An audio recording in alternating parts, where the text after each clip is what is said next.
அஸ்ஸலாமு அலைக்கும் வரஹ்மத்துல்லாஹி வபரகாத்து. பிஸ்மில்லாஹிர் ரஹ்மானிர் ரஹீம். ஹதீஸ் எண் 9. عن عمر بن الخطاب رضي الله عنه قال قال رسول الله صلى الله عليه وسلم إن الله يرفع بهذا الكتاب أقواما وَيَضَعُ بِهِ آخَرِينَ ரவாஹு முஸ்லிம். நிச்சயமாக அல்லாஹ் இந்த வேதத்தை குர்ஆனை கொண்டு சில கூட்டத்தை உயர்த்துகிறான், இன்னும் இதை கொண்டே சிலரை தாழ்த்துகிறான் என்று நபி ஸல்லல்லாஹு அலைஹி வஸல்லம் அவர்கள் கூறியதாக உமர் இப்னுல் கத்தாப் ரலியல்லாஹு அன்ஹு அறிவிக்கின்றார்கள். நூல் முஸ்லிம்.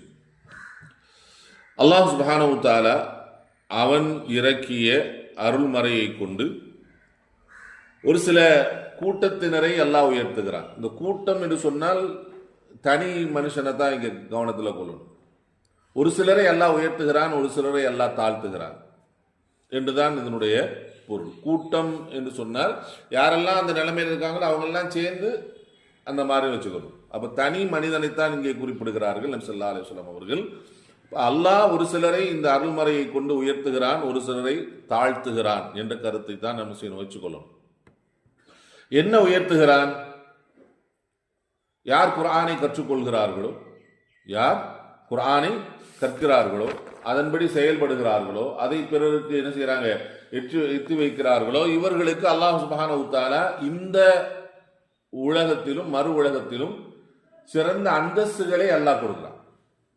இதுதான் உயர்த்துவது, இதுதான் செய்யறது உயர்த்துவது. நபி ஸல்லல்லாஹு அலைஹி வஸல்லம் அவர்கள் சொன்னதாக ஆயிஷா ரலியல்லாஹு தஆலா அன்ஹா அவர்கள் அறிவிக்கக்கூடிய இன்னொரு ஹதீஸ் குர்ஆன் சம்பந்தமாக, அல் மாஹிரு ஃபில் குர்ஆன், யாரு குர்ஆனில் தேர்ச்சி பெற்றவர்களாக இருக்கிறார்களோ அவர்கள் நாளை மறுமையில் உயர்ந்த மலக்குகளோடு இருப்பார்கள்.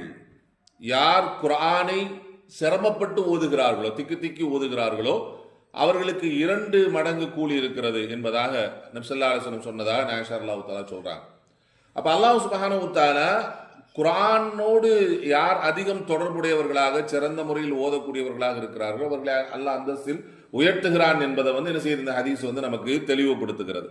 அதே நேரத்தில் யார் குர்ஆனை புறக்கணிக்கிறார்களோ அவர்களை அல்லாஹ் சுப்ஹானஹு வ தஆலா இழிவுபடுத்துவான் என்பதுதான் என்னது இதனுடைய நோக்கம். அல்லாஹ் சுப்ஹானஹு வ தஆலா அவனது குர்ஆனோடு தொடர்பு இருக்கக்கூடிய மக்களாக அல்லாஹ் நம்மை ஆக்கி அருள்வானாக.